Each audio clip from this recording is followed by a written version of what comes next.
আল্লাহকে নিয়ে এমন কিছু বাক্যালাপ সে করেছে, আপনারা হয়তো অনেকে শুনেন না, আমি শুনেছি।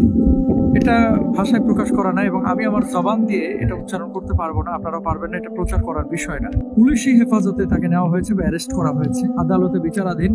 এটা নিয়ে আমি কোনো মন্তব্য করতে চাই না। কিন্তু তার ভক্তরা যারা আজকে মাঠে নেমেছে, মিছিল করেছে, তাদেরকে যেভাবে উত্তম মাধ্যম দেওয়া হয়েছে, যেহেতু তার ব্যাপারটা আদালতে বিচারাধীন, এটাকেও আমি খুব একটা বেশি ভালোভাবে পছন্দ করছি না। এই কারণে দেখেন, আপনার আবেগ বা ইমোশন থেকে আপনি হয়তো আপনার ইমানি দায়িত্ব পালন করেছেন, কিন্তু যদি হিকমার দৃষ্টিতে দেখেন, যেহেতু এখন সোশ্যাল মাধ্যম এবং ইন্টারনেটের জামানা, একটা বিষয় ঘটলে কিন্তু সাথে সাথে সারা দুনিয়া ছড়িয়ে পড়ে। জেনারেশনের কাছে এবং আন্তর্জাতিক মহলে ইসলাম সম্পর্কে একটা ব্যাড নিউজ গিয়েছে, আলেম ওলামাদের সম্পর্কে একটা কুধারণা বা খারাপ ধারণা তৈরি হচ্ছে। জোর করে কাউকে ইসলামে আনার দরকার নেই। ইসলামের সৌন্দর্যগুলো আপনি তুলে ধরেন।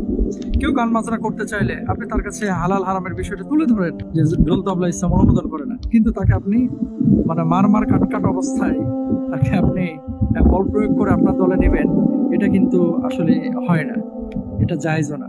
তো আমরা যে কোনো কাজ করার ক্ষেত্রে একটু হিকমার বা প্রজ্ঞার পরিচয় দেব। আবুল সরকার যে কাজ করেছে সেটা অনুচিত। আর এখনকার বাউলরা, শুধু বাউল না, অনেক আলেম ওলামা আছেন মাহফিলের মঞ্চে এমন এমন উদ্ভট কথা বলেন যে মানুষের ধর্মীয় অনুভূতিতে আঘাত হানে। আপনি বলে চলে আসতেছেন টাকা পয়সা নিয়ে, কিন্তু সোশ্যাল মাধ্যমে এটা ভালো মেসেজও যাচ্ছে, আবার অনেক বেশি খারাপ মেসেজও যাচ্ছে। বাউলদেরকে বলবো, আপনারা আলী রাদিয়াল্লাহু তাআলা আনহু সম্পর্কে কথা বলবেন না, আপনারা শরিয়া রিলেটেড কোনো বিষয় না জেনে উল্টাপাল্টা বলবেন না আবেগের বশবর্তী হয়ে। শরিয়ার নিয়ম হচ্ছে কোনো বিষয় বলার আগে রেফারেন্স দেখতে হয়, এটা কোরআনে আছে না হাদিসে আছে। আলী রাদিয়াল্লাহু তাআলা আনহু সম্পর্কে যে কথাগুলো বলে, আহলে বাইতদের সম্পর্কে যে কথা বলে, আদম আলাইহিস সালাতু ওয়াস সালামের বিশেষ অঙ্গ নিয়ে পর্যন্ত এরা কমেন্ট করে এই বাউলরা। এই জন্য আমি বাউলদেরকে বলবো, ভাই আপনারা গান করতেছেন, এটা আপনাদের একান্ত ব্যক্তিগত ব্যাপার।